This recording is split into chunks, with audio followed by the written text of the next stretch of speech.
They say the Arctic is empty, a vast sheet of cold white silence, lifeless and pure, a place that belongs to no one and nothing save the wind, the ice, and the forgotten echoes of time.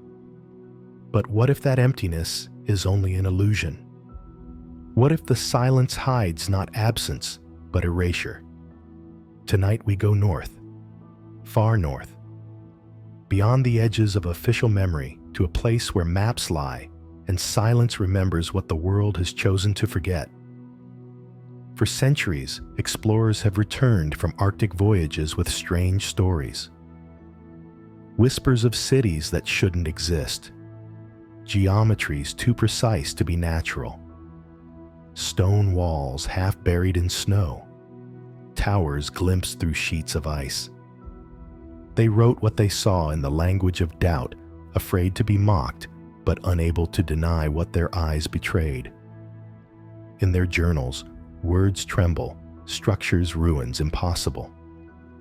Most were dismissed as illusions, tricks of the light frost-bitten minds wandering into madness. But what if they weren't wrong? What if the madness belonged not to the explorers, but to the world that refused to believe them? The Arctic is not a blank page. It is a palimpsest. Under every layer of ice is another story, overwritten by time and temperature. Civilizations rise and fall, but the cold preserves what memory does not. Ice is a kind of archive, and like all archives, it can be censored. So the question is not whether something once stood in these desolate places, it is whether we are willing to see what still does. In 1850, British navigator William Parry reported what he described as linear ridges of stone running parallel for miles across northern Ellesmere Island. He believed them to be geological features, though he noted their striking regularity. Decades later, Norwegian explorer Fridtjof Nansen described dome-like structures protruding from ice sheets in the Arctic Ocean, calling them entirely unnatural and deeply unsettling. Their exact coordinates were left vague in his writings, but his sketches remain. Circular formations symmetrically aligned with something like a causeway leading into shadow. At the time, these reports were filed under curious observations stored away in naval archives, their pages yellowing quietly as the world moved on. But the indigenous peoples of the Arctic never moved on. They remember. In Inuit lore, there are stories of the Tuniat, a race of pale giants who came from the north, built great stone dwellings, and vanished without a trace. The elders say they were stronger than any man, silent, and always watching. The Tuniat did not die, they say. They simply disappeared into the ice. Some believe they still exist in the forgotten places where no one dares to go. In other stories, they left behind tools no hunter can lift and walls no wind has broken. These tales were once dismissed as folklore, but what is folklore if not history told in code? What if the Tuniat were not myth but memory? There is an unsettling convergence between these ancient stories and modern anomalies. In 1962, a Soviet reconnaissance mission over the Franz Josef Archipelago captured infrared imagery showing a persistent heat signature emanating from beneath the surface of Alexandra Land, an island believed to be entirely uninhabited. The Soviets launched a brief excavation, but sealed the site just days later. All records were classified. The files were not declassified until 1991, after the collapse of the USSR. The heat signature was still active. Theories circulated subglacial volcanic activity malfunctioning radar. But the most curious detail in the report was never explained.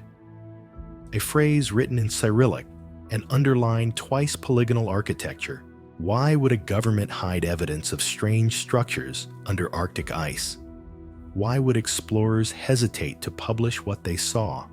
Why do we prefer to believe in illusion over inconvenient truth? The answer perhaps lies not in the Arctic itself, but in us. We are not raised to see the past as a mystery. We are taught that history is a timeline, linear, clean, a march from darkness into light. But the Arctic is not linear. It is circular, recursive. Time folds in on itself.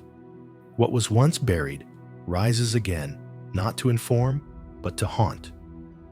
The ghost cities of the Arctic are not merely forgotten, they are unwanted. It is easier to dismiss what disturbs our version of history.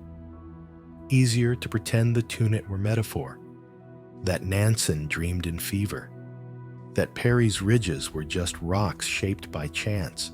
But when chance repeats, when myths echo the same geometry, when heat pulses from beneath a place declared dead, what then?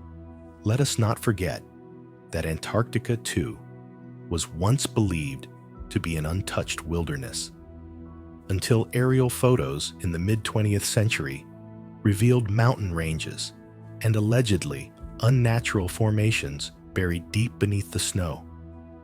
Much like the Arctic, it was declared off-limits, shielded by treaty and secrecy. There is a pattern here, and patterns are the language of intelligence. Not random, deliberate. We begin to see the Arctic not as a frontier, but as a vault. And like any vault, someone built it. For what purpose? And to hide what the ice groans, cracks. With every melt season, more of its secrets are exposed. In 2019, as permafrost thawed near Canada's Arctic archipelago, researchers found remnants of what appeared to be stone tools embedded in cliffside layers, tools that predate known human presence in the region by over 3,000 years. The findings were quietly published in an academic journal. No headlines, no documentaries, just a brief footnote in the geology of doubt. We are told to look south for the cradles of civilization. Mesopotamia, Egypt, the Indus Valley. But what if there was another beginning? A northern genesis erased by catastrophe or concealment? What if the Arctic was not the end of the world, but one of its forgotten centers? The wind still whispers across the empty ice, not aimless, not cold. It carries with it the breath of vanished builders, echoing through time like a question unanswered. Who were they? Why did they come here of all places? And what did they leave behind that someone is so desperate to keep hidden? The journey has only just begun. The deeper we go, the more the silence speaks. And it does not whisper gently, it hums like a low vibration under the ice, unsettling but undeniable. The Arctic does not offer its truths easily. It demands we listen, not just with logic, but with an older instinct, one long buried by civilization, by convenience, by the comfort of accepted history. To feel what lies beneath is not to see it clearly, but to sense that something is out of place, that something doesn't fit the version of reality we've been taught to protect. Let us return for a moment to the explorers, those strange men who braved death to find what did not want to be found. Consider the case of Sir John Franklin, whose final expedition vanished into the Canadian Arctic in 1845. Official accounts say they were lost, frozen, consumed by starvation and scurvy. But among the Inuit who encountered the remains of Franklin's crew, a darker story persisted. They spoke of pale men who came from the ice and wandered without direction as if possessed or pursued. Some were found far from where they should have been, their bodies contorted, their eyes wide frozen in expressions that suggested not sleep, but terror. No explanation ever accounted for what they were running from. Some said they had gone mad. Others whispered they had seen something. Inuit elders recall lights in the sky, At the time of Franklin's disappearance, strange vertical shafts that shimmered above the horizon for nights at a time. They were not auroras. They moved in unnatural ways. Witnesses spoke of a sound like wind screaming through stone. These accounts were not recorded in the Royal Navy's final report. They were never mentioned in the parliamentary inquiry. Why? Because they didn't fit the narrative of failure. Because they implied something beyond failure, something deliberate, something watching. Even today, satellite images of the Canadian high Arctic reveal irregularities, long linear formations, just beneath the surface of glacial ice. Some appear to stretch for hundreds of meters in perfect symmetry. The official response is that these are glacial striations, natural patterns formed by the movement of ice, but geologists have noted anomalies in their orientation angles too precise to be coincidental. In certain areas, the lines intersect, forming perfect 90-degree junctions geometry that speaks of design, not erosion. It is tempting to write this off as paranoia. Our minds are built to seek patterns, even where none exist. But we must also ask, why are we so quick to dismiss patterns when they become uncomfortable? Why are we willing to accept a mystery only so long as it remains metaphorical, as long as it doesn't ask us to reframe everything we think we know about the origins of civilization?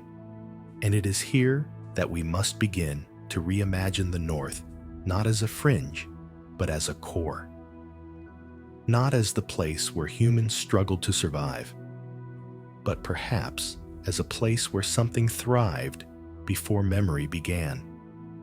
Consider the peculiar case of Fort Conger, built by American and British teams in the 1880s as a northern outpost on Ellesmere Island. The fort was constructed near the site of unusual magnetic interference. Compasses spun, radios failed. And yet the builders reported that the ground beneath the site was unusually warm, even in the dead of Arctic winter. In later years, when researchers returned to the location, they discovered that the temperature anomalies were real. Subterranean warmth radiated in localized patterns. And again, there were unexplained stone alignments, nearby rectangular outlines, barely perceptible beneath the frost, as if foundations for something long removed. In the 1930s, Canadian aerial surveys captured shadowy outlines of what appeared to be step-like structures on Axel Heiberg Island. Analysts assumed they were natural formations. No expeditions were made. The photos were archived and forgotten. But the step patterns matched those found in ancient architecture around the world, from Mesoamerican temples to the ziggurats of Mesopotamia. Why would similar shapes appear in a place no culture was supposed to reach, let alone build upon? Theories began to emerge at the fringes, not within universities, but in hushed conversations among independent researchers and rogue academics. They called it the polar origin hypothesis, the idea that human civilization, or something close to it, began not in the warmth of the Fertile Crescent, but in the silence of the North. According to this view, a pre-Ice Age culture, advanced in ways we cannot yet define, may have existed in regions now covered by glaciers. When catastrophe struck, when the ice advanced, or disaster fell from the skies, these people vanished, leaving behind only fragments, stories, and the faint geometry of stone. Most of their knowledge, if not deliberately hidden, was buried beneath ice that would not thaw for tens of thousands of years. If this sounds fantastical, it is only because we have accepted a narrow vision of the past. We believe we know the shape of history, but history, like the Arctic itself, is not smooth and continuous. It is fractured, uneven, filled with voids we refuse to name. And in those voids, anything might have once lived. It is worth noting that even modern science has begun to reconsider the role of the Arctic in ancient human migration. Genetic traces in the DNA of certain northern indigenous groups suggest lineages older than previously believed, hinting at forgotten movements of people into and out of the polar zones during periods of climatic warmth. There is more mobility in our past than textbooks admit, more mystery in our ancestry than carbon dating can reveal. Could it be that entire cultures once flourished in places now dismissed as too remote, too inhospitable to imagine?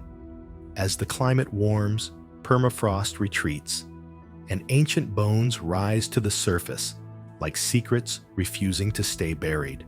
In 2023, the remains of what appeared to be a longhouse structure were discovered in the ice-scarred region of Melville Island. Inside were tools, beads, and a crude map carved onto whalebone, an unknown coastline with symbols we have not yet translated. The excavation was halted after just 9 days. The reason given: environmental risk. But those close to the project say researchers were pulled by higher authorities. No statements were made, no follow-up announced. There is a kind of memory embedded in the earth. It does not speak plainly. It must be uncovered, fragment by fragment. But memory, once stirred, does not go silent again. It begins to pulse, to vibrate through the layers. And what it tells us slowly is this: something was here. It was real. It was buried. And it is not finished with us yet. The cities of the Arctic do not crumble. They vanish. Not because they were never there, but because someone needed them to disappear. There is a strange stillness in the Arctic that deceives the eye. To the casual observer, it is barren and pure, stripped of history by ice and time. But beneath that stillness, there is tension. As though the land itself is holding its breath, waiting for someone to ask the right question. Not where did the cities go, but why were they never meant to be found? And if they were built with such silence in mind, who were their architects, and what kind of knowledge have we buried with them? As we move further into this polar enigma, patterns begin to reveal themselves, not in the snow, but in the decisions made by those in power. The question is not only what lies hidden in the Arctic, but why efforts to explore it have been so systematically stifled. One cannot help but notice the abrupt shift in global policy regarding the polar regions after the Second World War.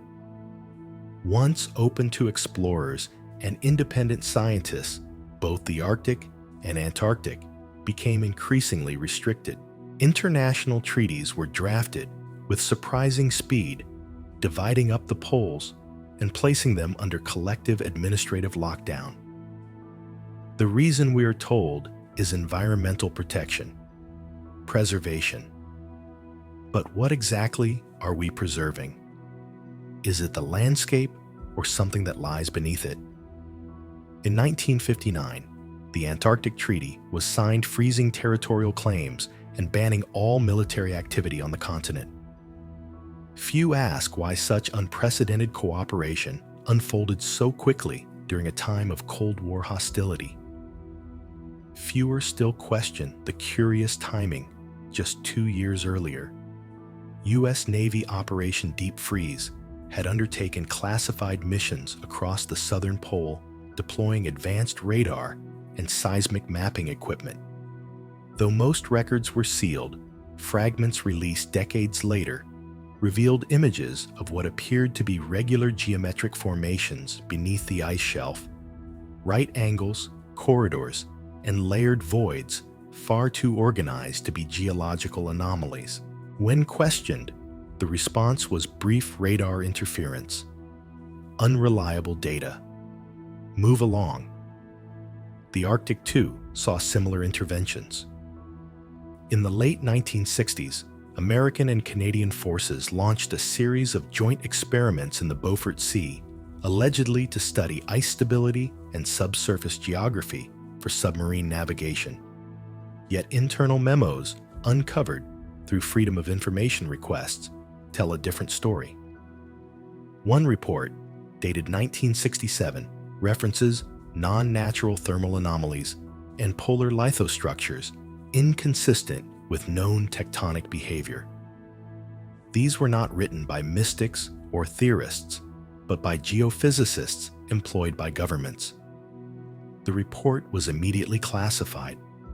Subsequent missions to the same coordinates were canceled without explanation. So again, we ask, what does the Arctic know that the rest of the world is not allowed to see? It is in this fog of withheld information and buried testimonies that mythology begins to feel less like fantasy and more like a coded truth. The myths of the North speak with a clarity we have long forgotten. The Sami people of Scandinavia tell of underground spirits who built vast cities of light beneath the snow. The Chukchi of Siberia speak of stone houses hidden in mountain walls, where beings older than humans once lived, only surfacing when the ice cracked open the earth. Across Alaska, Greenland, and northern Canada, elders pass down stories of places you must not go, not because they are dangerous, but because something there remembers you. We often mock such stories, reducing them to allegory. But what if they are not warnings from a primitive past, but survival instructions passed through generations, preserved precisely because the memory was too important to forget? In many of these legends, the hidden builders are not gods. They are not extraterrestrial. They are simply different. Their technology is never described in modern terms. It is subtle. Their homes resonate with sound. Their walls glow without flame. They appear and disappear, always returning to the ice as though it is not a tomb, but a sanctuary. Consider the testimony of a 1931 Russian trapper named Alexei Petrovich, who claimed to have found an ice corridor while tracking game in the northern reaches of Siberia. According to his account, he entered a crack in a glacier and discovered a series of smooth, mirror-like walls descending at a steep angle. The corridor extended further than his torch could illuminate. It was not cave rock. It was something else cool to the touch, humming faintly and free of snow or frost. He marked the location as best he could, but when he returned a year later, the entrance had vanished beneath a new layer of ice. His account was published once in a Soviet hunting journal and never referenced again. Petrovich was later reported missing on another expedition, his sled found intact, his body never recovered. These stories accumulate like dust on forgotten ruins. At first, they seem isolated, coincidence, but over time, they form constellations dots that begin to connect, suggesting an architecture of absence, a design of concealment.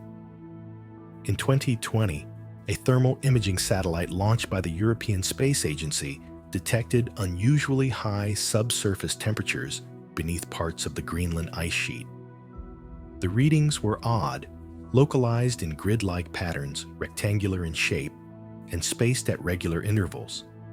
Initial theories pointed to geothermal activity, but no volcanic activity was ever recorded in those coordinates. The anomalies remain unstudied and now curiously omitted from more recent data releases. The silence is not only geographical, it is institutional. We begin to realize that these ghost cities, if that is what they are, may not be ruins in the traditional sense. They are not eroded temples or fallen stone towers, but something far more unsettling.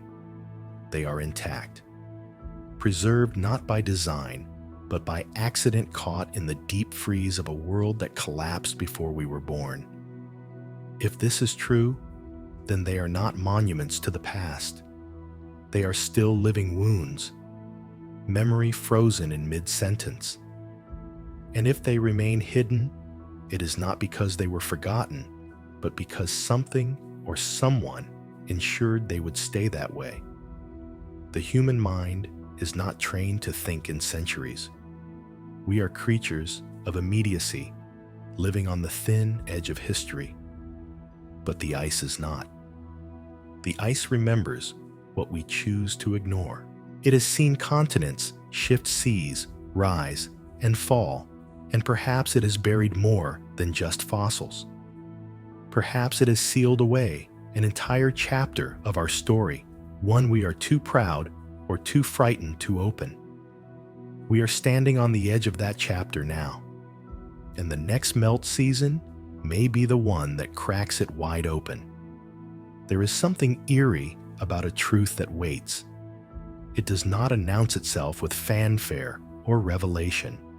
It lingers like a presence in the next room just beyond perception. You sense it before you see it. And when at last it begins to take shape, it is not with the clarity of a textbook diagram, but with the unease of a half-remembered dream. The Arctic, in this way, is not hiding its secrets. It is simply waiting for us to become quiet enough to hear them. The more one studies the scattered reports, the private testimonies, the sealed archives, the more the Arctic ceases to be a place and becomes a character, a silent, conscious actor in its own myth. It lures us in with its emptiness, dares us to define it, and watches patiently as we project onto it whatever fears we cannot name elsewhere. But fear is not the only thing that clings to this ice-bound frontier. There is also awe, reverence, and perhaps something older still, a sense that what lies beneath is not dead but dormant. In 1984, a Canadian geologist named Dr. Jean-Marc Lefebvre led an expedition to study anomalous permafrost patterns in the Yukon's northernmost range. His team discovered a series of unnatural sinkholes forming in a precise arc across a 10-mile radius. Within one of these voids, they uncovered what appeared to be blocks of worked stone, angled smooth and laid out in a deliberate order, like the remains of a collapsed structure. Lefebvre published a single preliminary paper on the findings, then abruptly resigned from his post at the Geological Survey of Canada. No further excavations were permitted. Years later, in a rare interview, he confessed that what troubled him most wasn't what they found. It was how quickly someone above him decided they should stop looking.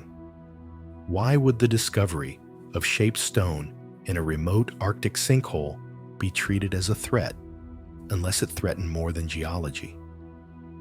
Unless it opened a door into a part of the past that institutions were never built to acknowledge.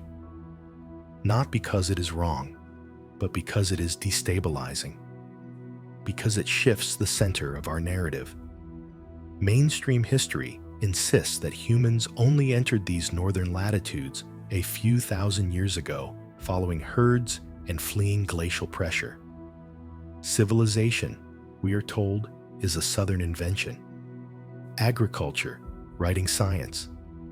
These grew from the warmth of river valleys and sun-drenched plains. But what if that model is incomplete? What if the North was not a place of exile but origin, a cradle not a margin? What if the people who once walked across these frozen expanses were not lost souls, fleeing extinction, but bearers of knowledge moving through a world we can barely imagine? That knowledge, if it existed, has left faint but persistent marks. Take, for example, the anomalous magnetic fields scattered throughout the polar regions. They are dismissed as quirks of geology, pockets of iron magnetite veins, tectonic distortions. But some researchers have noticed patterns within these anomalies: repeating distances, grids, alignments with solar and lunar cycles. Too precise to be random, too widespread to be local. A language perhaps not in words, but in force. A communication not designed for human perception, but traceable nonetheless by the tools of our era. We are picking up echoes not of voices, but of intent. Intent implies a builder, an originator, a presence. But here the story becomes even stranger, more subtle. Because the Arctic does not give us skeletons to study or temples to marvel at. It gives us puzzles, structures that do not erode like those in Egypt or Peru, but structures that remain concealed beneath dozens of meters of ice, their geometry distorted by time, their purpose unreadable. Like artifacts from a civilization whose tools operated on principles we no longer understand. Energy without combustion, movement without engines, illumination without flame. The accounts of early Arctic peoples are filled with strange references that make no sense in the modern context. Descriptions of buildings that glowed softly during the long polar night. Stones that rang like bells when struck. Pathways that hummed beneath the feet. To a world addicted to electricity and engines, such things sound mythical. And yet in cultures with no written language and no contact with the outside world, the same metaphors appear again and again. Light, sound, resonance. As if the builders of these ghost cities did not construct with stone alone, but with vibration frequency balance. In 1978, a team of American climatologists operating near Baffin Island's ice shelf accidentally drilled into what they believed was solid glacial ice, only to strike a hollow chamber far below. Their equipment was damaged in the process, and the site was later declared unstable and unsafe. But internal communications leaked to independent researchers revealed seismic readings inconsistent with a natural cavern. The cavity, according to one technician's handwritten notes, had walls too smooth, dimensions too perfect. The project was quietly abandoned, and the site now lies beneath a zone of restricted aerial surveillance. No flights, no photography. A no-fly zone in the middle of nowhere. It is easy to label such accounts as fringe speculation, easier still to believe that governments act in good faith, that science is always permitted to follow curiosity wherever it leads. But history tells another story. For every discovery that shifts our understanding of the human past, there are dozens buried under silence, bureaucracy, or fear. Not all truths are suppressed with force. Some are buried beneath layers of disbelief so thick no one dares to dig. And yet we are drawn back. Again and again, we return to the Arctic, not just as explorers, but as seekers. There is something primal in our need to understand what lies beyond the edge of the known. Something ancient in our compulsion to touch the ruins, to hear the story that was silenced. We do not yet know what the ghost cities of the Arctic truly are. We cannot name their builders, or decipher their tools, or explain their disappearance. But the weight of evidence material, mythological, institutional, suggests one thing. With growing certainty, we have not been alone in our rise. We have not been the only culture to build, to remember, to be forgotten. And so we must ask, if these cities were hidden, what were they hiding from? Or worse, what were they meant to protect us from? Perhaps it is not the cold that has kept the Arctic untouched. Perhaps it is something far more deliberate, a silence not born of nature, but of design. The further we journey into the Arctic silence, the more it feels like trespassing. Not because of the cold, nor the desolation, but because of the feeling deep and inexplicable that something here does not wish to be disturbed. It is a sensation that seeps into the bones that tightens the breath. An instinct, ancient and unshakable, that we have crossed a threshold. This is no longer the realm of mere landscape. This is the domain of memory, cold, unyielding, and utterly indifferent to our curiosity. Yet the questions persist. Who built the things that lie beneath the Arctic ice? Why here? Why at all? And most haunting of all, why were these places not left behind, but buried, sealed, erased with such careful precision that only fragments remain, not enough to prove, just enough to suspect? It is a peculiar cruelty to be shown the outline of something extraordinary and then denied its form. There is a pattern in the concealment, and it does not feel accidental. When we trace the geography of reported anomalies, thermal grids, magnetic aberrations, subglacial structures, we find not chaos but symmetry. They cluster in predictable ways near ancient coastlines that existed before the last ice age swallowed them whole. They align with solstices, with axial tilts, with forgotten star paths no longer visible in our sky. This is not the randomness of erosion or the whim of glaciers. It is the residual logic of a civilization that knew something we no longer do. Something about Earth, something about time, perhaps even something about us. Imagine for a moment what it would mean if these ghost cities were not merely old, but older than memory itself. If they were not ruins of stone and mortar, but entire system cities not built atop the earth, but into it. Places designed not just to survive time, but to evade it. If so, then what remains buried beneath the Arctic may not be a city in the traditional sense. It may be a machine, a sanctuary, a message encoded in matter, awaiting conditions that only now are beginning to return. As the ice retreats, it does more than reveal. It awakens. New data flows in from climate satellites, radar tomography, and deep core drilling programs. Every year, researchers find permafrost layers embedded with microparticles that defy known meteorological processes. Fine traces of carbon-silicon alloys arranged in geometries that resemble circuitry more than sediment. These are dismissed again and again as contamination. Lab error, anomalous readings.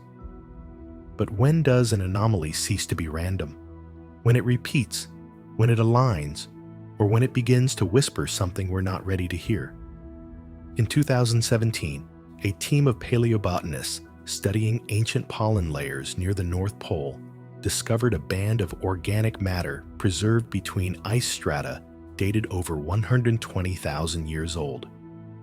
Within it, samples of flora unknown to modern taxonomy plants that suggested a climate not just warmer, but actively cultivated, arranged in groves. Traces of deliberate agricultural patterns. No known civilization was supposed to exist then, let alone in a place that would today kill a man in hours without proper gear. The research was buried in academic journals under the safe term paleoclimatic anomaly. But the lead scientist, in a rare off-record interview, said something chilling. It felt curated, like a greenhouse someone forgot to lock. That sense that something was once living here and not merely surviving, but thriving, changes the nature of our inquiry. If a people once harnessed the polar regions for settlement, if they built into the ice instead of against it, then the idea of ghost cities is insufficient. These were not cities abandoned. They were cities intentionally hidden. The silence of the Arctic becomes a kind of vault. And like any vault, we must ask what was meant to be kept inside. Some researchers speculate that the builders, whoever they were, had knowledge of cyclical catastrophes. Perhaps they foresaw the advancing ice. Or perhaps they anticipated something else entirely: shifts in solar output, geomagnetic reversals, incursions from beyond their world. Theories multiply like cracks in spring thaw. Some say these ancient people fled to other continents. Others believe they descended beneath the ground or even beneath the sea. A few suggest they never left at all, that their cities were not meant to be lived in, but to preserve something: records, tools, technologies, until a distant future might rediscover them. We are that future, and yet we still do not know how to read the signs. We pass over the Earth with machines recording data, scanning layers, measuring fields, but meaning escapes us. Not because it isn't there, but because we are not yet fluent in its language. The Arctic speaks in paradoxes: warmth beneath ice, silence that hums, emptiness that remembers. It is in this contradiction that we find the fingerprints of intelligence, not just in what was built, but in how it was hidden. These cities were not erased. They were encrypted. Consider the recent findings in Siberia's Taimyr Peninsula. Deep core samples extracted from beneath a glacial lake revealed perfect spheres of a metallic composition unknown to the region, hollow, magnetic, and remarkably uniform in size. There is no plausible geological mechanism for their formation, nor is there evidence of meteorite impact or industrial activity. When researchers examined the spheres under electron microscopy, they found fractal patterns etched across their surface patterns that resembled waveforms, harmonics. Not language, not numbers, but sound. As though the spheres were not designed to store data, but to resonate. With what or with whom, no one knows. These are not artifacts. They are instruments, and we have no idea how to play them. So the question sharpens: who benefits from our ignorance? Who stands to gain from a version of history that begins at the equator, that flows comfortably through pyramids and empires and revolutions, while ignoring the frozen continent where perhaps it all began? What does it cost us to forget the North? And what might we regain if we finally remembered? The ghost cities of the Arctic are not just a riddle of stone and ice. They are a mirror. They reflect the limits of our imagination. They expose the boundaries we have drawn around truth. And they ask, with silent insistence, are you ready to see what has always been there? It is said that the cold preserves, but it also protects. Perhaps the cities still stand because they were never meant to be destroyed. Perhaps they were waiting, not for discovery, but for understanding. And as the ice melts, they rise not into daylight, but into reckoning. There comes a moment in every great mystery when the search ceases to be about answers and begins instead to erode the ground beneath certainty. That is where we are now. The Arctic, once thought lifeless and blank, is no longer just a place of extremes. It is a crucible where our assumptions dissolve. With every melting glacier, with every buried anomaly brought to the surface, it becomes harder to pretend we know the full story of who we are or where we began. The ghost cities that lie hidden beneath the permafrost are not simply forgotten, they are forbidden. Their memory exiled not by time, but by intention. To confront this, we must re-examine the foundations of our historical timeline. We cling to the narrative that civilization began with agriculture in the south, that complexity arose in river valleys under the sun. But that belief rests on the visible, the accessible, the excavated.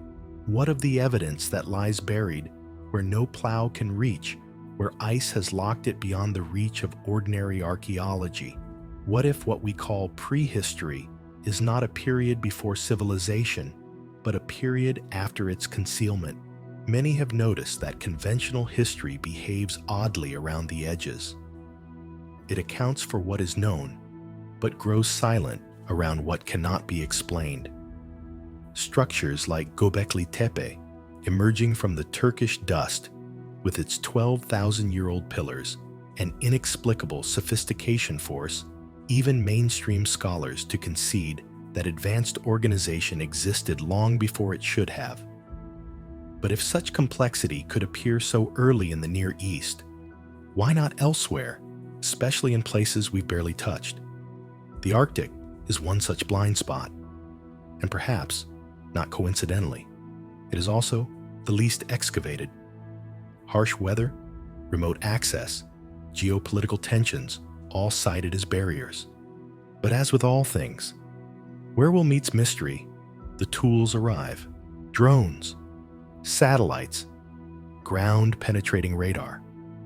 Still, they show only glimpses, broken echoes, just enough to provoke questions, never enough to resolve them.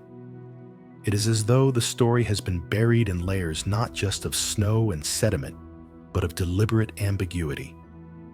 We must consider the possibility that the ghost cities were not abandoned in haste, nor lost to disaster, but hidden in anticipation. Hidden from a threat, not external, but existential. A threat that returns in cycles, not of seasons, but of civilizations.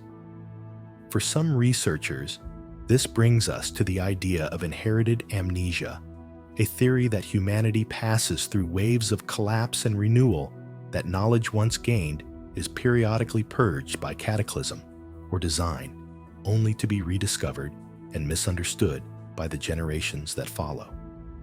The ghost cities then become something more than ruins. They are archives, sealed repositories from a previous epoch. Not just stone structures, but containers of memory. And if we could read them, if we could learn what they were built to preserve, we might find that the knowledge buried beneath the Arctic is not just historical, it is prophetic. Some of this knowledge may already be surfacing. In recent years, researchers in northern Greenland have recorded acoustic anomalies beneath the ice, low-frequency resonances that echo through the permafrost without natural source.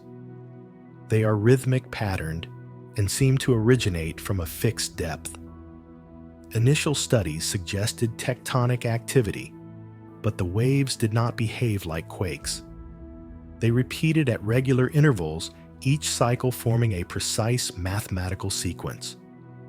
One researcher described it as listening to a language without a speaker.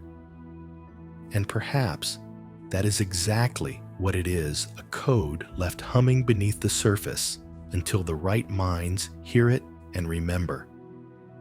Even the magnetic field, once thought constant, reveals signs of interference near these sites. Compass anomalies, electromagnetic distortions, even brief GPS failures, all clustering around coordinates linked to these underground structures. Is it possible that the cities, whatever their purpose, were designed to interact with the Earth itself, to align with forces we only now begin to measure? If so, then we must confront a daunting truth. The builders were not primitive. They were not lost. They were advanced, and they were precise, perhaps more precise than we are. And yet they vanished. Or did they? In the oral traditions of the Kalaallit, the native people of Greenland, there is a legend of the sleeper beneath the ice, a spirit or being that once ruled the north and retreated below when the sky changed. The elders say the sleeper left behind his cities of silence and will rise only when the stars return to their rightful place. Such stories are dismissed by ethnographers as cosmological metaphors, but the language is strangely consistent with astronomical events. We are only now beginning to understand precessional cycles, axial wobbles, the slow dance of Earth's tilt that unfolds over tens of thousands of years. How could oral tradition carry such precise timing unless it were rooted in observation passed down through means we no longer value? Perhaps the Arctic builders understood time differently, not in years or centuries, but in epochs and alignments. If so, the placement of their cities may not have been arbitrary. It may have been a response to a global pattern, a mechanism for survival, a way to endure the next great turning, even if the cost was disappearance. And here we arrive at the edge of the most troubling question. If these ghost cities were designed to endure, then what exactly were they built to endure against? Was it ice war celestial disruption? Or was it something more subtle, something that infects memory, that turns knowledge into myth, that blinds entire civilizations from seeing the truths buried beneath their feet?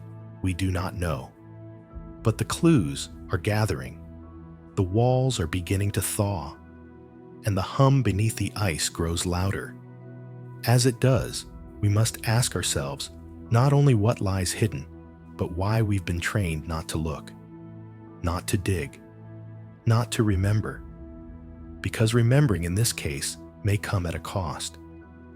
What happens when you open a door that was closed for a reason? What do you do when the silence starts to speak? And are we prepared for what it has to say?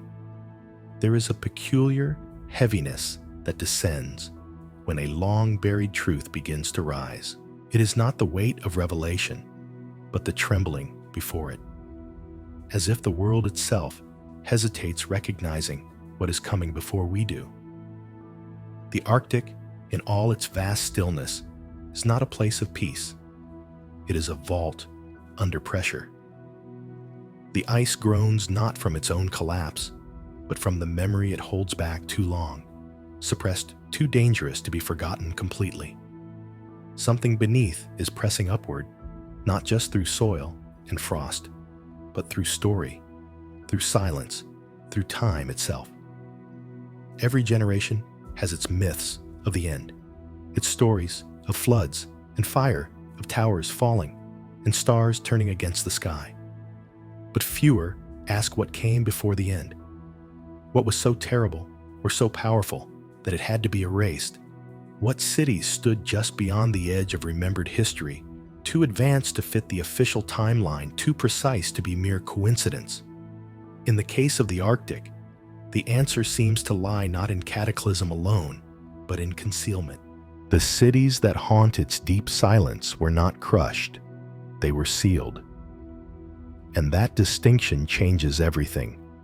This is not ruin, it is intention. Recent data from NASA's Icebridge mission, though published in cautious technical language, revealed gravity anomalies beneath the Greenland ice sheet mass concentrations inconsistent with standard geological models. While officially categorized as subglacial bedrock irregularities, their shapes tell a different story. They form symmetrical masses, equidistant, and in some cases, aligned with ancient equinox markers. One such anomaly buried beneath over a mile of ice near the northeastern shelf follows a near-perfect hexagonal formation, an unnatural shape in any natural landscape. Internal memos obtained through FOIA requests suggest debate among researchers about the architectural implications of such a find. None of those discussions ever made it into peer-reviewed literature. We are left then with two truths, the official one comfortable and clean, and the unofficial one tangled, threatening, and endlessly persistent. The second truth grows not from fantasy, but from accumulation. Too many anomalies, too many buried reports, too many voices erased. This is how conspiracy is born, not from delusion, but from the empty space where honest inquiry should have been allowed to thrive. And so the question shifts: if these ghost cities were buried intentionally, not destroyed, but preserved. What do they contain? What knowledge was too volatile, too powerful, or too sacred to remain in the hands of an unstable future? We are conditioned to believe that the ancients looked backward, that progress is a straight line running only forward. But perhaps that is another comfort. Perhaps the builders of the Arctic did not look back. They looked ahead. And what they saw terrified them. This brings us to the strange case of the Spiral Basin, a formation discovered during sonar mapping of Arctic seafloor shelves in 2009 by a team of Norwegian and Russian researchers. The sonar image showed a massive sunken depression in the ocean floor, roughly circular, with concentric ridges descending toward a central cavity. At first, assumed to be an impact crater, the feature defied all comparative morphology. The ridges were too evenly spaced, the slope too deliberate. Within weeks, the data was reclassified, the image removed from scientific circulation, and the project funding quietly withdrawn. The site remains inaccessible. No further missions have been approved. But before it vanished, the lead sonar technician, a woman named Eva Carlson, described the formation in a recorded debrief. It didn't look like geology. It looked like intent, like a design. Not something caused by falling rock, but by rising knowledge. Knowledge rising. That image lingers. What if that is what the cities were for? Not as homes, not even as shelters, but as anchors, stabilizers set into the planet to hold on to truths that might otherwise drift into oblivion. Cultural time capsules, philosophical machines. We do not know their materials. We do not know their codes, but we feel their gravity, their pull, even buried beneath the ages. Some say these cities may not have been built by humans at all, but by an earlier iteration of humanity, one now lost to ice and myth. Others suggest their creators were never fully human to begin with, but something adjacent. Not alien in the science fiction sense, but parallel. Another branch of intelligence shaped by Earth's deeper rhythms. Not conquerors, not saviors, just older, quieter, gone. And yet not entirely. Because we are beginning to find things. Not just walls, not just shapes, but fragments that resist understanding. Slabs of mineral composite with micro-etchings too fine for our tools to replicate. Cores with impossible magnetic polarization. Resonant objects that respond to frequencies outside the audible range. These are not artifacts in the museum sense. They do not display. They do not announce their function. They wait. One such object discovered in 2015 in a melt basin near the Canadian Arctic archipelago defied all scanning attempts. It was roughly ovoid dark and metallic with a dull surface interrupted only by a single groove spiraling along its body. Attempts to cut or drill it failed. It absorbed heat without changing temperature. And when subjected to acoustic testing, it vibrated not with the input tone, but in harmonic opposition, as if answering back in its own language. After 3 weeks, the artifact was removed by a classified military team. The scientists involved were reassigned. The basin refroze. The event disappeared from public record. And yet rumors persist. Whispers through academic corridors. Retired researchers passing notes in coded emails. The object may still be active. It may not be alone. The cities then may not be dead. They may not even be dormant. They may be listening. And if they are listening, what are they waiting to hear? A signal, a frequency, a return, or perhaps something far more chilling, recognition. Because if these ghost cities once held knowledge, meant for us, meant for a future not yet prepared, then what happens when that future arrives? What if that moment is now? What if we are not the first to stand on this edge of rediscovery? What if every cycle ends with the same question, will we remember? Or will we bury it all again? There is a moment in all buried histories when forgetting becomes a choice. Not an accident of time or erosion, but a decision, quiet, deliberate, often collective. It's the moment when a truth is no longer too distant to see, but too close to face. And when it comes, it does not scream or demand. It waits like the Arctic itself, unblinking and patient. We now stand on the threshold of such a moment. The ice has begun to pull back. The artifacts rise like teeth from the earth. And the silence between official explanations grows so loud it begins to sound like a language. Every discovery points to another question. But the pattern is clear. Someone built in the north. With knowledge. With intention. And with a clarity of purpose that we have yet to understand. Their cities did not merely shelter. They concealed. Their walls were not meant to keep weather out, but memory in. Perhaps they were more than places. Perhaps they were warnings left like markers on a fault line in time. It's in this context that we must reconsider the role of myth, not as superstition, but as encrypted memory. The peoples of the North did not write histories in books. They sang them, painted them, folded them into ice-bound epics, passed from voice to voice. Among the Nenets of Siberia, there is a song never transcribed, only spoken under winter skies, that tells of a door beneath the frost. A door that opens only when the sky forgets how to lie. A door with no handle, no key. Just a shape in the ice and a hum beneath the snow. When asked to explain, the elders only say, "You will know it when you hear it."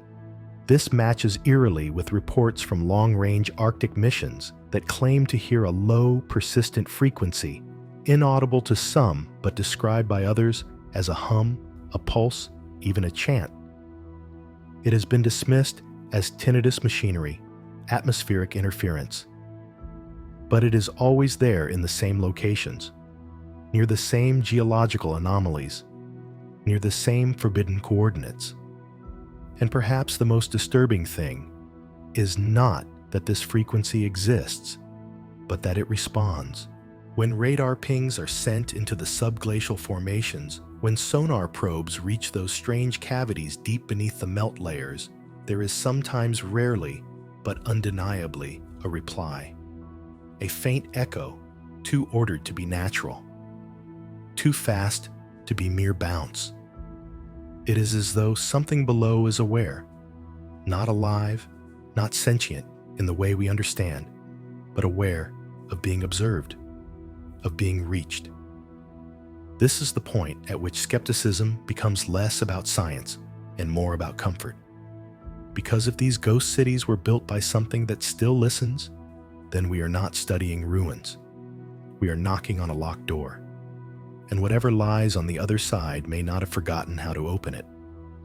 There are darker stories too. Whispers among rescue teams and oil surveyors. Unmarked equipment malfunctions. Entire hard drives wiped by untraceable pulses. Drone feeds that flicker into static at the edge of uncharted zones. One geophysicist, who asked not to be named, recounted flying over a suspected anomaly zone in Nunavut. Halfway through, their instruments went blind. Their altimeter spiraled, their compasses reversed. For 23 minutes, they floated in what he could only describe as a space that did not want to be mapped. When they landed, their aircraft was coated in a fine dust metallic magnetic and unlike any sediment in the region. Samples disappeared in transit. He never flew again. If we were honest, we would admit that the Arctic does not behave like wilderness. It behaves like a boundary, a membrane stretched between what we think we know and what we refuse to ask. And every step further in is not a discovery, but an intrusion. Some now theorize that the cities may not be entirely of this era. That time itself may behave differently within their confines. If built using principles unknown to us, magnetic harmonics, vibrational architecture, geological resonance, then perhaps these structures do not decay as ours do. Perhaps they do not erode. Perhaps they wait held in a state of temporal stasis until specific cosmic conditions allow them to awaken. That would explain the strange absence of deterioration, the persistent energy anomalies, the optical distortions recorded near certain formations, the sense of watching, of being near something, even when the satellite shows nothing at all. We should not be surprised. Our ancestors knew more than we do about the rhythms of the earth. They aligned their monuments with the stars, carved their warnings into stone, preserved the shapes of constellations that modern man forgot even to name. What if the Arctic builders simply took that knowledge further beyond ritual, into function? This possibility leads us into dangerous terrain, not of imagination, but of implication. Because if such knowledge once existed and was lost, was it lost by accident or buried by intent? There is evidence that suggests the latter. Throughout the 20th century, multiple Arctic expeditions disappeared or returned, altered, silent, incoherent, unable to speak of what they'd seen. Some were explained away by exposure, by the madness of isolation. But the patterns are strange. Repeating coordinates, uniform gaps in memory, teams returning without equipment, with logs erased or rewritten in different handwriting. Some survivors spoke of walls that reflected nothing of shadows, cast without sun, of a voice heard in snowstorms that knew their names. They were dismissed, medicated, institutionalized. But their stories remain cataloged quietly by those who still search for patterns in the margins of silence. And here is where the mystery deepens into dread. Because if the cities are awakening, if they are reaching out again through meltwater and magnetic interference and acoustic resonance, then perhaps they are not trying to be found. Perhaps they are warning us not to enter, not to dig, not yet. Because something sealed away with that much care was not meant to be broken open lightly. Not because it is dangerous, but because it is truth at a scale that collapses civilizations. Truth that cannot be unseen. And in a world addicted to comfort, truth is the most dangerous thing of all. To encounter a buried truth is not just to discover, it is to unlearn. It is to watch the familiar scaffolding of history begin to crack, to feel the outlines of certainty blur like ice melting beneath your feet. And when that truth rises not from myth nor metaphor, but from the earth itself, from the rock, the frost, the silent deep, then the reckoning is not intellectual. It is spiritual.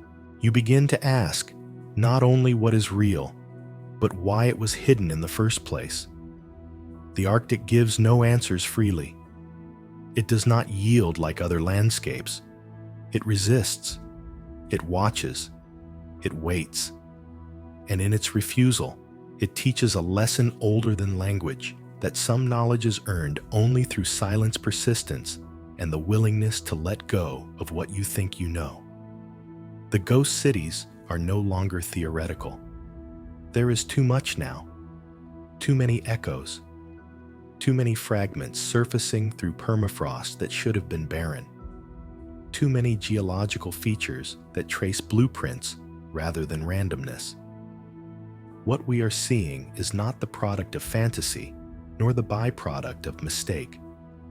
It is the reemergence of a narrative that was violently forgotten. And violence in this case is not metaphorical. It is encoded into the very absence of these cities from our textbooks, our maps, our collective memory.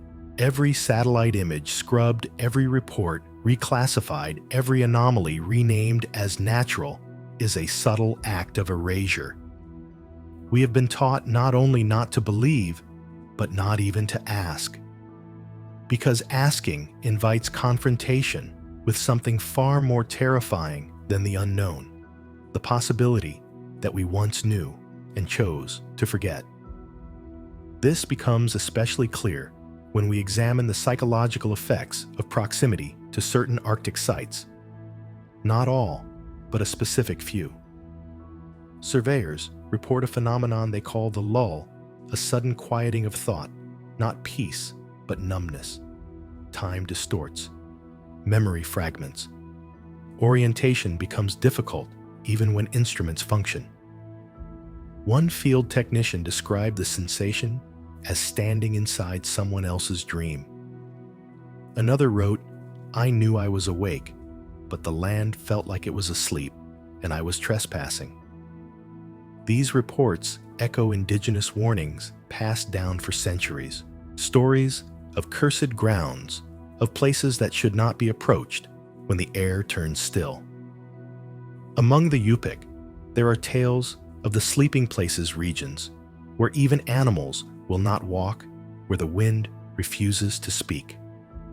The elders say those places are where the old ones listen, not ghosts, not gods, just something left behind that was never meant to be disturbed. And so we must wonder, is this why the cities were built beneath the ground, beneath the ice, within geomagnetic shadows? Was their location a safeguard or a signal? A boundary drawn not to protect us from what is inside, but to protect what is inside from us. If the builders of these cities had knowledge advanced, exacting possibly thousands of years ahead of anything preserved in modern memory, what did they foresee?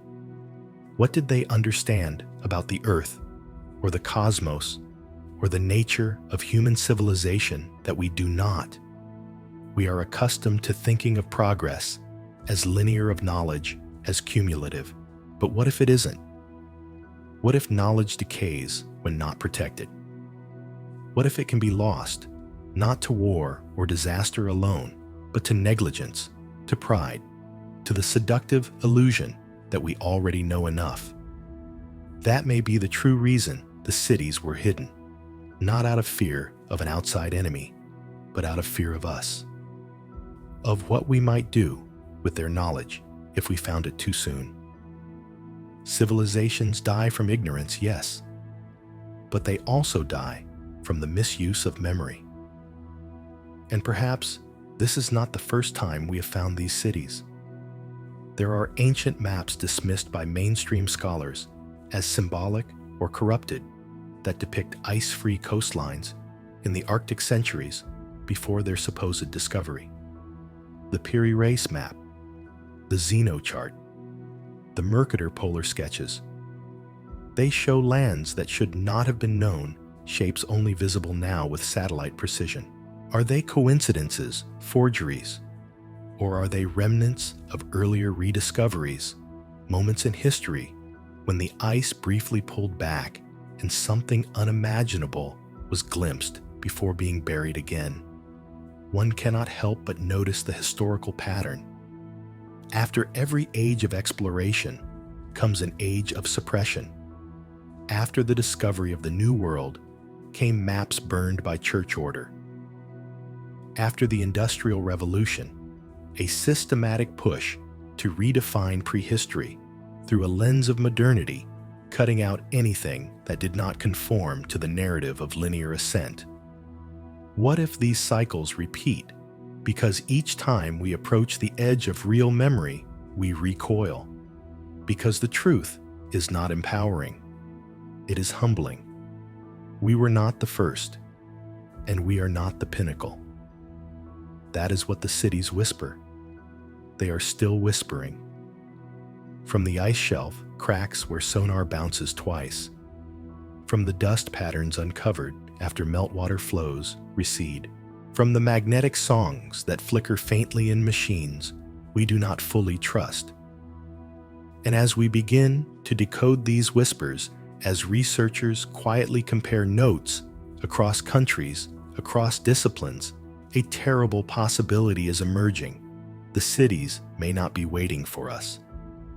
They may be reactivating because the same conditions that led to their concealment are returning.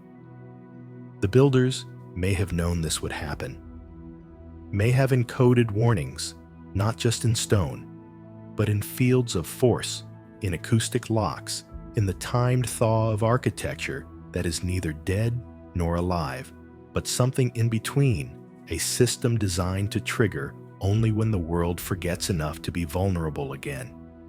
And we are vulnerable. We are surrounded by noise, but starving for meaning. Connected in every direction, but drifting in every purpose. We are a civilization, rich in tools, poor in wisdom. Exactly the kind of culture that the ghost cities were built to outlast. So here's the question no one dares to ask aloud. What happens when we open something that was meant to remain closed until we were ready and we are not ready? What wakes up when we do? What wakes when we break the seal? That is the question that trails every new discovery rising from the Arctic thaw. It lingers in the spaces between classified reports and incomplete data sets, in the nervous silences of field researchers who have seen things they cannot explain, and in the cold tremor of instruments that continue to hum long after the tests have stopped. The land remembers. The ice is opening. And what emerges is not just ancient, it is aware. We are conditioned to believe in static history, that what is old is inert, that ruins lie where they fell, and secrets die with their keepers. But the Arctic has never been dead. It has been waiting. There is something deeply unsettling about this realization, not because it defies science, but because it fulfills a deeper, older fear, one encoded in myth and dream, in the architecture of the subconscious. The idea that the Earth itself may be home not just to us, but to forces that preceded us, outgrew us, and were buried not to be forgotten, but to protect the balance we never understood. In recent years, reports have quietly surfaced of anomalies that go beyond the geological or archaeological. Teams operating in the Arctic have encountered regions where equipment fails, not just mechanically, but algorithmically. AI-assisted sensors returning data that contradicts itself. Drones deviating from pre-programmed paths, image recognition systems refusing to classify shapes that the human eye identifies clearly. It's as if the deeper we look, the more the mystery rejects our tools. As if the cities were designed not just to hide from us, but to resist observation. What kind of intelligence encodes blindness into its defenses? The implications are staggering. We are no longer talking about lost tribes or forgotten temples. We are speaking of engineering beyond architecture places, constructed not only with matter, but with cognition in mind. Structures that do not decay because they were never static to begin with. Structures that interact with those who observe them, who think about them. Places that change when watched. This is not science fiction. This is quantum logic applied to forgotten stone. One unnamed researcher, a mathematician embedded with a private satellite analytics firm, admitted off record that certain subglacial patterns in northern Greenland show evidence of non-Euclidean geometry lines that curve without curvature angles, that remain stable while distances distort. Impossible in classical space, but consistent, he claimed, with geometries theorized in high-dimensional physics. When asked what it meant, he said only, they weren't building in 3 dimensions. They were thinking in more. And perhaps that is why we struggle to see them. We live in a world that teaches us to measure, to categorize, to simplify. But what if these cities were not built to be seen, but to be felt? What if their form is not aesthetic, but functional, resonant with frequencies tuned to the consciousness of a species that is only now regaining the capacity to notice? In this light, the increasing reports of Arctic dreams become harder to ignore. Field workers, researchers, even pilots passing briefly over the polar regions report vivid repeating dream motifs of vast white corridors, of pulsing walls of symbols, not seen but known. Some awake speaking languages they do not remember learning. Others find frost on their skin in temperature-controlled cabins. These accounts, though easily dismissed as psychological artifacts, echo a haunting theme the cities are reaching out, not loudly, not aggressively, but with an ancient patience, as if testing the waters of our return. This would be easier to dismiss if it were confined to individuals. But patterns are forming across disciplines. Linguists noting shared phonemes in ancient Arctic myths and untranslatable inscriptions found near melt sites. Geologists documenting strata that appear to have been liquefied and reset by forces not volcanic but technological. Biologists uncovering microbial remnants that appear to have been genetically curated, not by evolution, but by intention. All of it leads back to one idea: the cities were not primitive. They were custodial. Custodial of what? Perhaps of knowledge, perhaps of memory, or perhaps of something else entirely. Something, neither object nor concept, but presence, a field, a force, a buried algorithm woven into the bones of the earth itself, set to activate under specific conditions. And now those conditions are returning. The ice melts, the stars shift, the geometry of the earth realigns, and the pulse begins again. There is one more story. It is whispered in circles that do not publish, told in fragments by those who have seen things that never make the news. It speaks of an opening. Some say it was an old mine shaft. Others say it appeared on its own, carved into the side of a glacial cliff on Ellesmere Island. A narrow passage humming. Inside, no ice, just warmth, a spiraling descent. At the end, they say there was a chamber, empty, silent. And in the center, a single standing figure, not carved, not sculpted, but grown from the stone itself. It was humanoid, but not human. Too tall, too narrow, arms too long, face smooth and expressionless. No eyes, no mouth, just a sense of watching, of waiting. The team that found it never returned. The site, if it existed, was sealed. The satellite images overwritten, the coordinates lost or hidden, and yet the image remains, as if planted, as if left behind.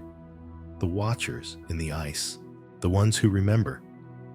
We can no longer pretend this is nothing. The evidence is no longer isolated. The silence is no longer innocent. Something in the Arctic is awakening, not in the way that machines wake, but in the way that memory wakes suddenly, violently, and with purpose. These are not ruins.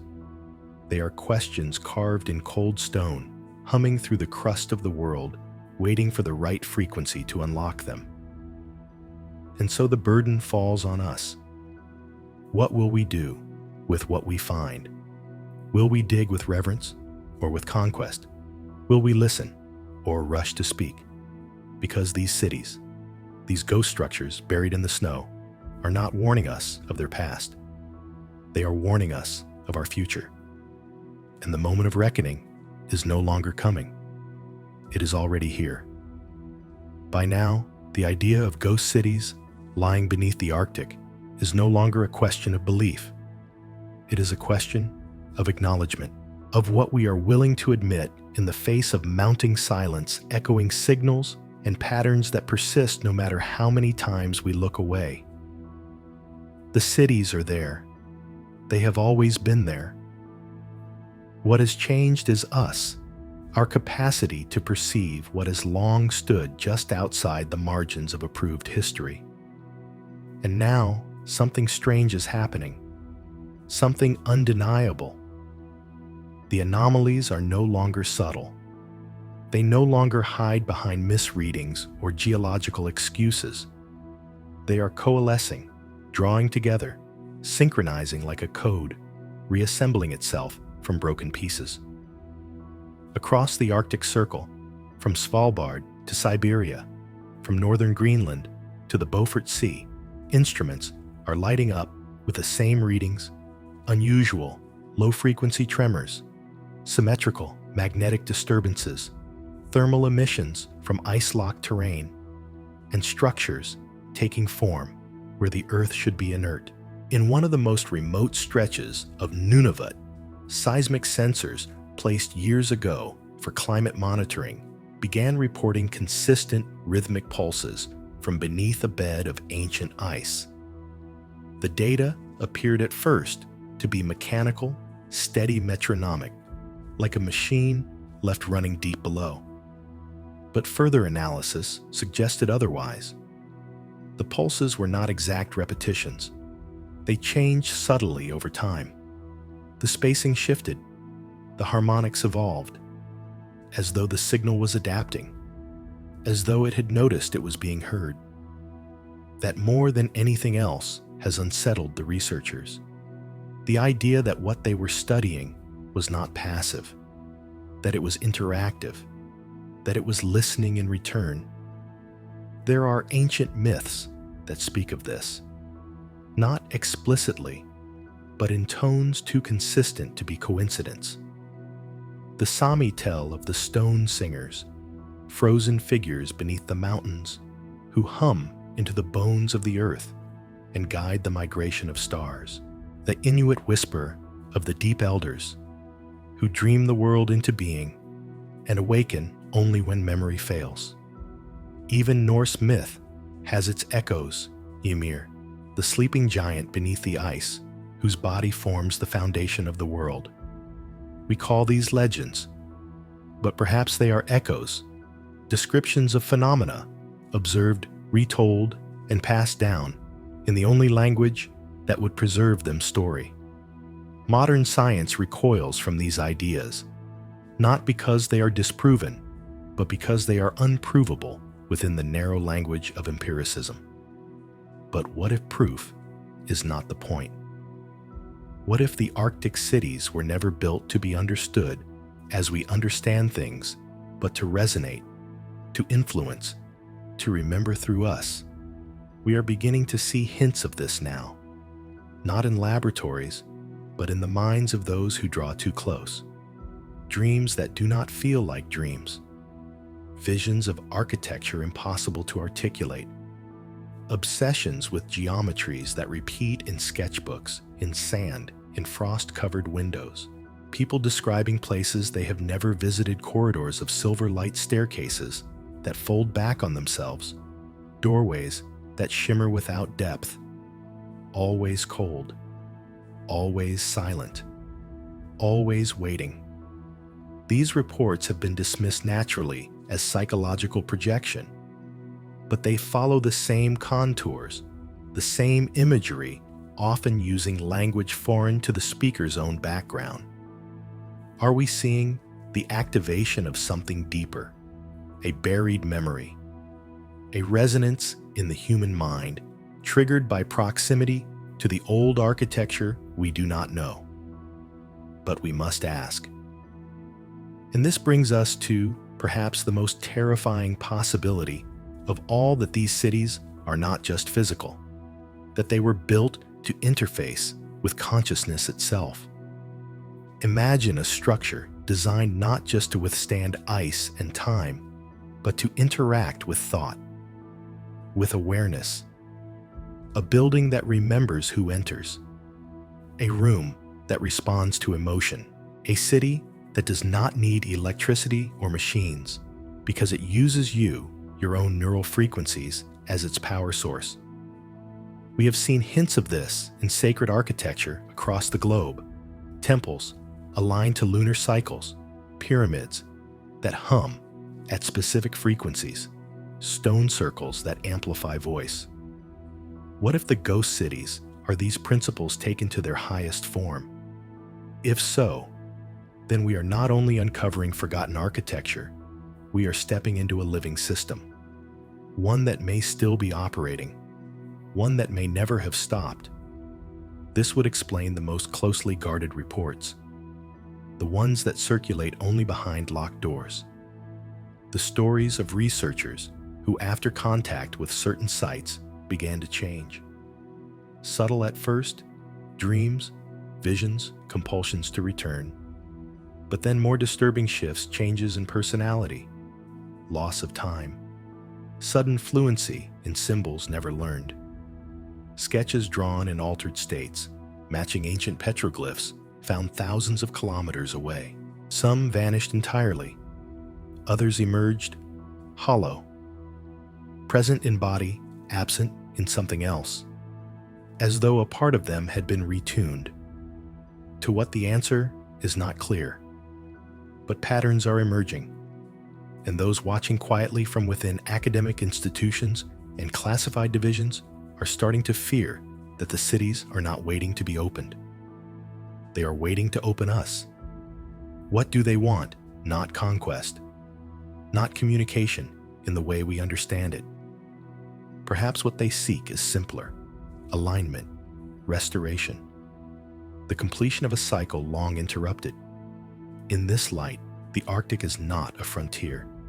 It is a mirror. And what it reflects is not the face of ancient builders, but the potential of what we were and might become again, if we are willing, if we survive the knowing. This is not an invitation. It is a summons, not from the dead, but from the deep. A call across time, a signal rising through the ice, and the moment approaches when the question must be answered not by instruments, not by governments, but by each of us. Are we ready to remember what we are? Because the cities are not history, they are prophecy. And the door has already begun to open. The door has begun to open, and with it comes a kind of gravity, an invisible weight that pulls the curious, the cautious, and the damned toward it. It is not a door made of stone or metal. It does not swing on hinges or respond to force. It opens in the mind, in the quiet hours of thought, in the dreams that return unchanged night after night, long after the expedition ends. The Arctic does not demand entry. It invites remembrance. And those who answer that invitation rarely return the same. It's no longer speculation. Across several independent studies, unconnected teams have reported neurological changes in individuals exposed to the core zones regions above suspected subglacial structures that consistently disrupt magnetic fields. These individuals develop patterns of brain activity normally seen only in deep meditative or hypnagogic states. Elevated theta waves, synchronization between hemispheres. Some report sensations of timelessness, of standing inside memory, not their own, but something older, collective, non-verbal, as if their minds were being tuned not by trauma or emotion, but by a frequency embedded in the land itself. What is this signal? Is it natural, artificial, or is it the boundary between the two that no longer holds? The builders, whoever or whatever they were, did not leave behind monuments in the sense we understand. They left behind systems, interlocking mechanisms of thought and matter, structures encoded not with data, but with resonance. They are not meant to be seen, they are meant to be felt. And when the right person enters the right space at the right time, something happens, something awakens. In 2022, a Canadian survey drone went dark, while mapping a glacial depression near the Devon ice cap. Hours later, it returned to base flight logs, wiped clean its cameras non-functional. But what unnerved the researchers most wasn't the failure of the equipment. It was what was found etched across the drone's hull. Not scratches, not impact damage. Lines, parallel, equidistant, repeating in harmonic intervals, like a musical scale carved in metal. No tool marks, no burns, just the impression as if the pattern had grown there. Samples taken from the drone's surface showed a molecular rearrangement of its outer casing. The composite alloy had been realigned, not melted or warped, but reorganized as though exposed to a field that altered the position of atoms themselves. That drone was seized by authorities within 24 hours. The researchers were silenced, but one of them, before disappearing, posted a single phrase online. It changed the metal. What does it do to us? That question now haunts the outer circles of Arctic study. Because the changes are no longer limited to equipment, they are happening in people. Linguists who begin to dream in symbols. Geologists who find themselves drawing topographies that match uncharted subsurface formations. A cartographer who mapped a circular settlement in a blank sector of the Arctic, claiming he saw it in a waking vision.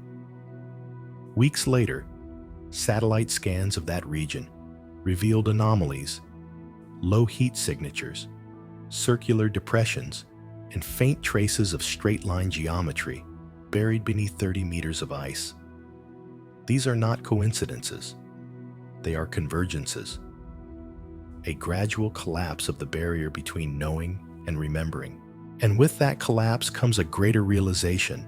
The ghost cities may not be relics of the past, but artifacts of a future we are returning to. Time may not flow as we believe. The builders may not have vanished, but folded themselves into a waiting state, geological, energetic, dimensional. Preserved not as bodies or minds, but as systems of resonance scattered across the poles, designed to reassemble when conditions match a long-forgotten template. That template is being matched now, not just through planetary alignment, not just through melting ice and shifting magnetic poles, but through us, through the slow reawakening of something buried in the collective human psyche. A remembering not of facts or names, but of presence, of function, of role. Some researchers now whisper of the return threshold, a theoretical point at which exposure to Arctic signal frequencies induces a permanent alteration in consciousness. Not damage, not enhancement, just change. A cognitive reconfiguration, a shift from perception to reception, a capacity to sense what was always there, but hidden behind the noise of modern thought. This threshold is approaching. We can feel it in the language, in the visions, in the silence that no longer feels empty. The ancient texts warned of such times cloaked in metaphor, a great unveiling, the awakening of the ice, the cities of sleep stirring under a red sky. We once believed these were poetic images, apocalyptic fantasies. But now we understand they were descriptions, warnings, schedules. The builders encoded their return into the cycles of the earth. They did not plan to come back. They planned for us to reach them when the climate changed, when the stars returned to their long-forgotten places, when the veil of forgetfulness thinned, when we in our hunger and pride began to dig in places where memory itself had been sealed. And now we are digging. We have pierced the crust, sent drones into caverns where frost never forms. We have exposed the edges of architectures that do not match any known culture, smooth corridors of no identifiable material, structures that absorb radar, deflect sonar, and remain unyielding to any tool we possess. Still, we push forward. Still, we search. Because even in our fear, we are driven by something deeper, a compulsion that feels less like curiosity and more like instinct, as though part of us already knows the shape of what we seek, as though we are not discovering but returning. The builders knew this. They did not leave behind messages in language because they knew language dies. They left resonance, and resonance cannot be destroyed, only silenced, until the right minds listen. We are listening now, but we do not yet understand what we are hearing. The pulse, the tone, the slow, spiraling chord that echoes through the ice and into the blood of those who dare to stand near. It is not a greeting. It is not a warning. It is a memory, ours, but not only ours. And the closer we come to decoding it, the more we must ask, what did we agree to forget? And what price must we pay for remembering? There is a line we cross when we begin to remember things we were never taught. It is not just a moment of insight, it is a fracture. A rift opens between the world as it was explained and the world as it truly is. And once that gap appears, it cannot be closed. It widens. It pulls at every certainty, every map, every myth, until even silence begins to sound like testimony. That is where we are now. We have crossed into memory not our own, and something on the other side is responding. The Arctic no longer feels untouched. It feels active, like a mind slowly reassembling itself from ice and time. The signs are no longer rare. They are constant, arriving like a drumbeat beneath the surface, a frequency in the background of everything growing louder by the year.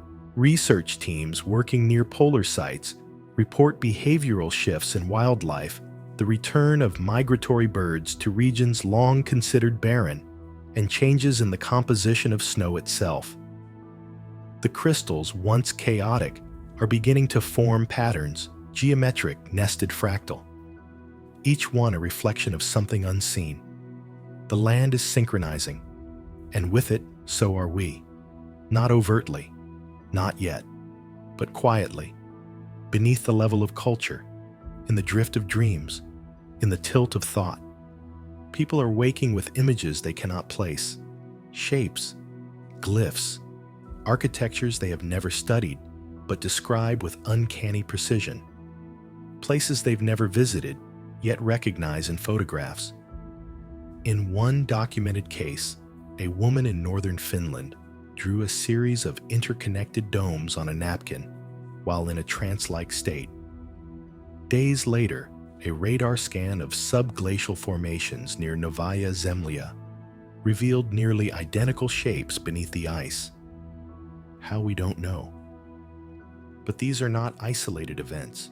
They are becoming common enough to suggest a pattern, one that doesn't point to mass delusion or coincidence, but to a kind of signal memory, a resonance reaching backward through time and thought, pulling fragments of itself into human minds like iron to a magnet. What if the cities beneath the Arctic were not merely structures, but interfaces, machines that do not power themselves, but await a user, one biologically and cognitively compatible? Not with buttons, not with levers, but with memory, with emotion, with presence. If so, we must consider a truth almost too enormous to name. The builders may not have disappeared.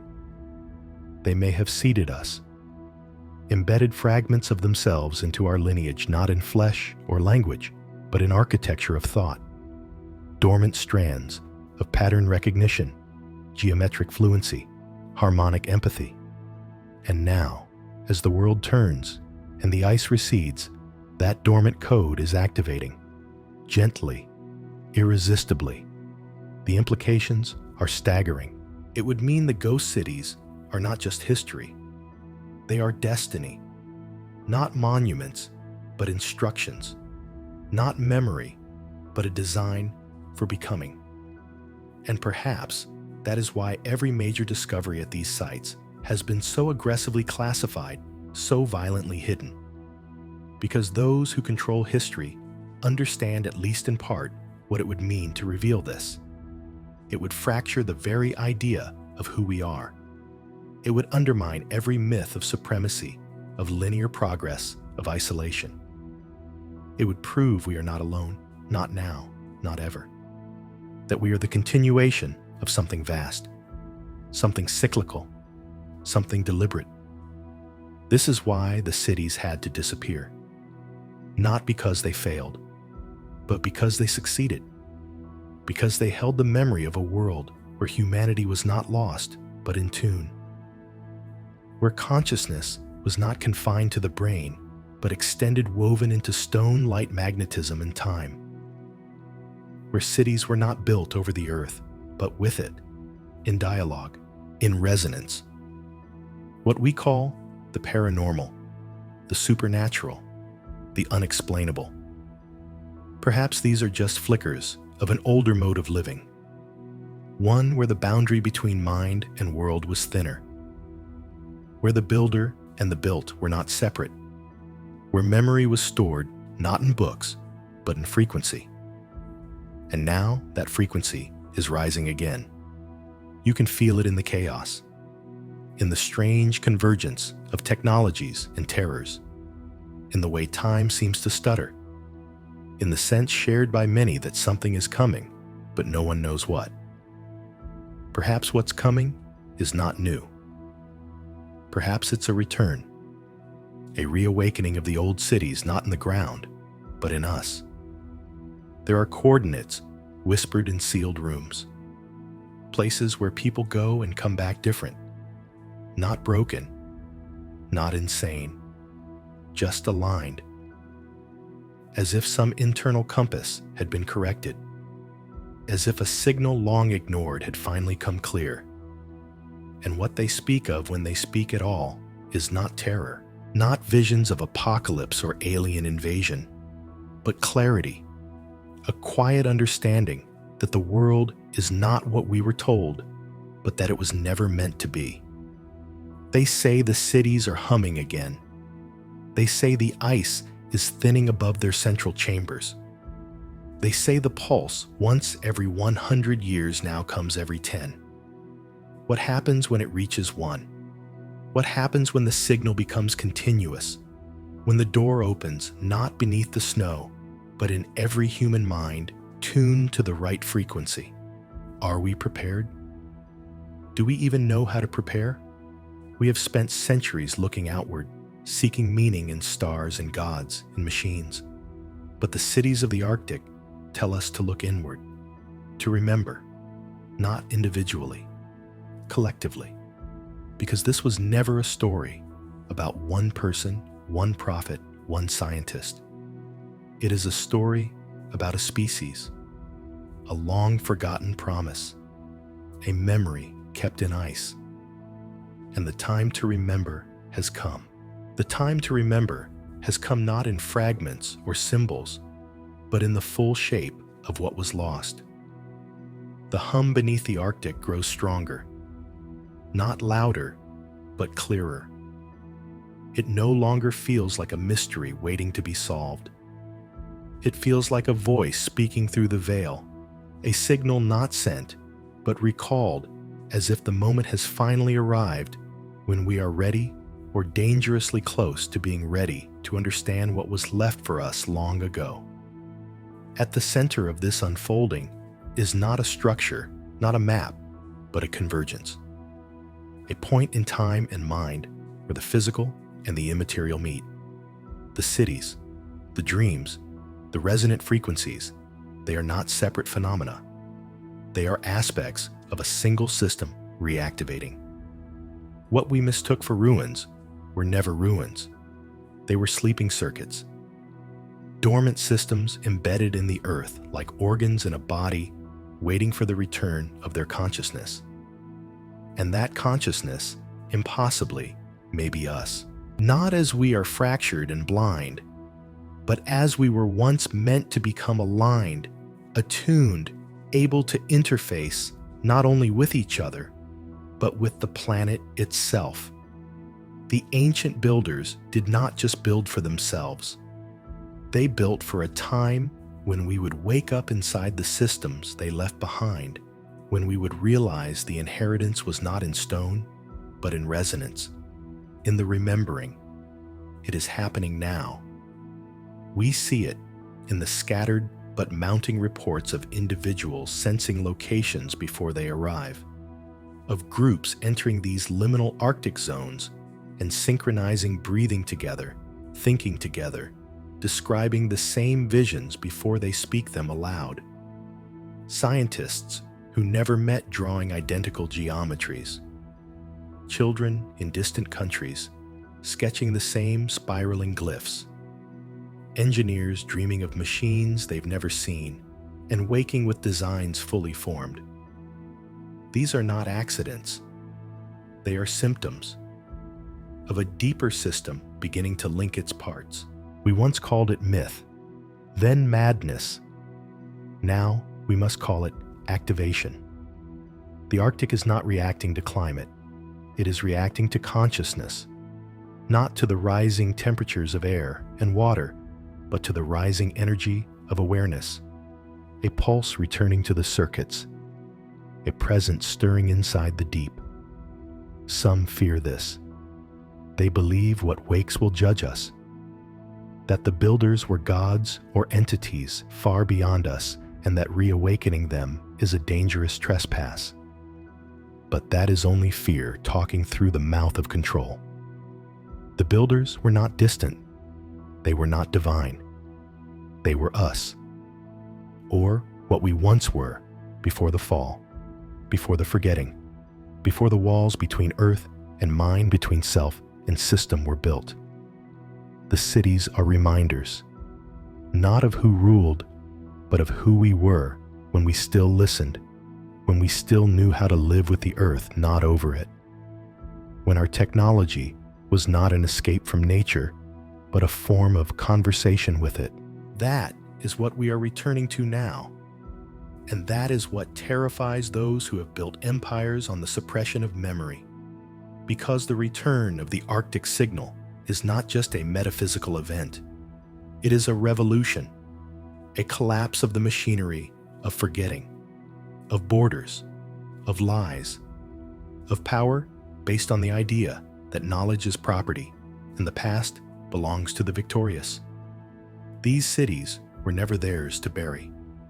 They belong to all of us, to the child dreaming of spirals in a windowless apartment, to the scientist staring too long into a frozen scan and hearing music, to the elder who remembers a story her grandmother told but can't recall where it came from, only that it mattered deeply. They belong to the pulse in our bones when we stand under auroras and feel something watching, not malevolent, not alien, but familiar. As if the sky itself is part of a system we forgot how to speak to. We are being called not to investigate, but to integrate, to bring the fragments of ourselves back into harmony with the system we were always meant to be part of. The builders did not want worship. They wanted continuity. They seeded memory in form and frequency, in stone and in thought. They left behind cities that would survive ice and time, not for their glory, but for our reawakening. And now the ice melts. The stars return to their positions. The planet tilts back toward resonance, and the old hum becomes a song. We are not standing at the edge of discovery. We are standing in the middle of a reactivation. And the only question left is not whether the cities will rise again, but whether we will. Whether we will allow the memory in. Whether we will open the final gate, not in stone, but in mind. Whether we will say yes to the forgotten promise. Because the cities are not waiting for a savior. They are waiting for recognition. And the moment we recognize them, not as mystery, but as home, the cycle will close, or begin again, not with fire, not with conquest, but with remembering. This is where the journey ends, or begins again, depending on how you choose to see it. Not with the unveiling of a grand monument, nor with a final piece of evidence that silences all doubt, but with something far quieter, more intimate.